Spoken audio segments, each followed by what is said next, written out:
नमस्ते।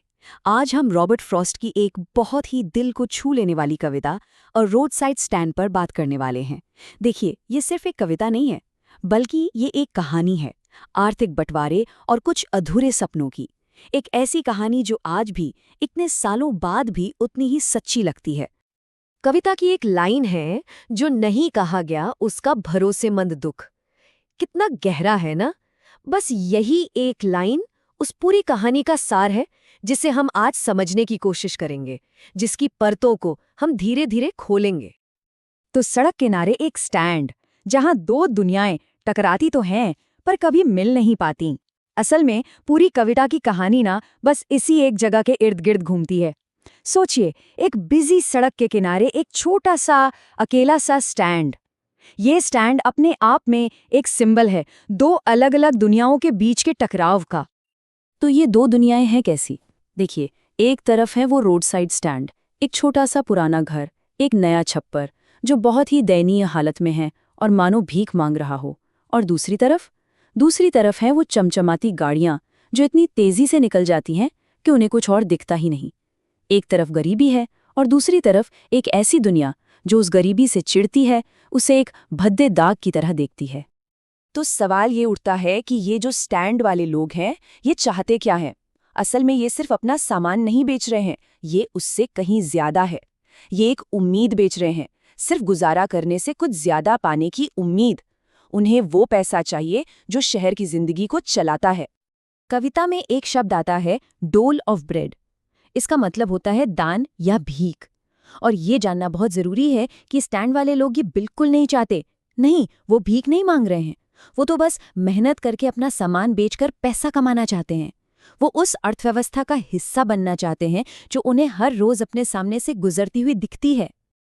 फ्रॉस्ट लिखते हैं, उस पैसे में से कुछ के लिए वो नकदी जिसका बहाव शहरों के फूल को डूबने और मुरझाने से बचाता है। मतलब वो उस शहर के पैसे को महसूस करना चाहते हैं। उन्हें लगता है कि अगर उस पैसे का थोड़ा सा हिस्सा भी उनके पास आ जाए तो उनकी जिंदगी भी मुरझाने से बच जाएगी, खिल उठेगी। उन्हें भी वो जिंदगी मिले भी जो फिल्मों में दिखाई जाती है। तो इतनी बड़ी उम्मीदें हैं, लेकिन सवाल यह है कि आखिर वो बेच क्या रहे हैं? चलिए अब उनकी उम्मीदों की दुनिया से निकलकर हकीकत की जमीन पर आते हैं और देखते हैं कि उनके पास बेचने के लिए है क्या। तो देखिए उनके पास क्या है। लकड़ी के डिब्बों में जंगली बेर हैं, टेढ़ी गर्दन वाले सुनहरे कद्दू हैं जिन पर चांदी जैसे धब्बे हैं, और शायद पास के किसी खूबसूरत पहाड़ी नज़ारे की तस्वीर। सब कुछ एकदम सादा, कुदरती। ये चीज़ें उनकी मेहनत और उनके देहातीपन को दिखाती हैं। कोई फैंसी सामान नहीं है। अच्छा, अब तक हमने स्टैंड वालों के नज़रिए से देखा। चलिए अब नज़रिया बदलते हैं और उस चमचमाती गाड़ी के अंदर चलते हैं। देखते हैं कि अंदर बैठे लोगों को क्या दिखता है, वो क्या सोचते हैं। उनकी बेपरवाही, उनकी चिढ़, उसे समझने की कोशिश करते हैं। तो उनकी शिकायत क्या है? उनकी शिकायत ये है कि इस स्टैंड के भद्दे से रंग ने पूरे खूबसूरत नज़ारे को बिगाड़ दिया है। विडंबना देखे, उन्हें सामने खड़ा एक इंसान और उसका संघर्ष नहीं दिख रहा। उन्हें इस बात की चिंता है कि उनकी आंखों को सुंदर नज़ारा नहीं मिल रहा। और एक दो नहीं, हजारों हजारों स्वार्थी गाड़ियां हर रोज वहां से गुजर जाती हैं। ये हजारों की संख्या उस अकेलेपन को और भी गहरा कर देती है। जब हजारों में से एक भी गाड़ी ना रुके तो किसी भी चीज के बिकने की उम्मीद कितनी कम हो जाती है, इसका अंदाजा लगाया जा सकता है। लेकिन फिर एक कार रुकती है। एक पल के लिए उम्मीद जगती है, पर वो रुकी क्यों? सिर्फ इसलिए कि उसे यू टर्न लेना था, और इस चक्कर में उसने उनकी घास भी रौंद दी। उम्मीद टूट गई। फिर एक और गाड़ी रुकती है। फिर से उम्मीद, शायद ये कुछ खरीदेंगे। लेकिन नहीं, वो तो बस रास्ता पूछने के लिए रुके थे। उनके लिए वो स्टैंड बस एक निशान था, एक लैंडमार्क। और फिर एक तीसरी गाड़ी भी रुकती है। इस बार तो पक्का कुछ होगा। लेकिन वो क्या पूछते हैं? क्या 1 गैलन गैस मिल जाएगी? मतलब उन्होंने ये देखने की भी जरूरत नहीं समझी कि वहां बिक क्या रहा है। ये बेपरवाही की हद है। तो एक तरफ तो ये बेपरवाही है, लेकिन अब कहानी में इससे भी ज्यादा खतरनाक एक चीज आती है। वो हैं लालची भला करने वाले। ये वो लोग हैं जिनकी मदद असल में कंट्रोल करने का एक तरीका है। ये सिर्फ नजरअंदाज नहीं करते, ये झूठे वादे करते हैं।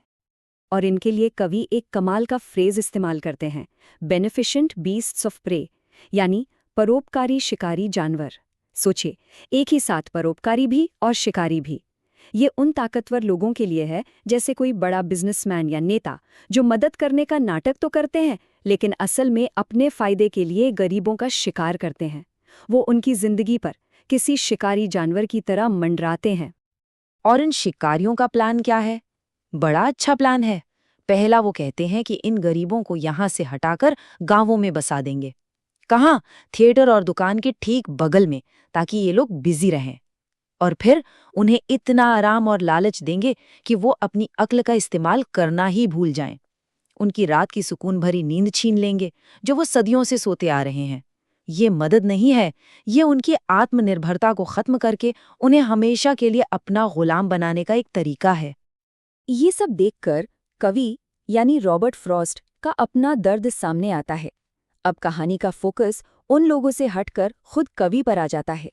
वो इस खामोश त्रासदी को देखकर जो असहाय महसूस कर रहे हैं, वो दर्द अब कविता में झलकता है। एक ऐसा दुख जो बर्दाश्त से बाहर है। वो कहते हैं, इतनी सारी बचकानी चाहत को व्यर्थ जाते देखने का ख्याल मैं मुश्किल से सह पाता हूँ।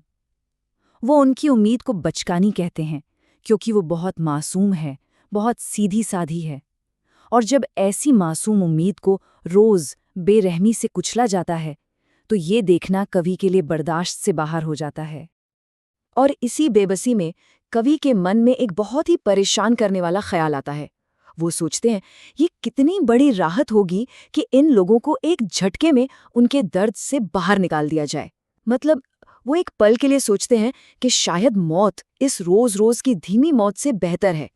ये उनकी हताशा की इंतहा है। लेकिन अगले ही पल वो रुक जाते हैं।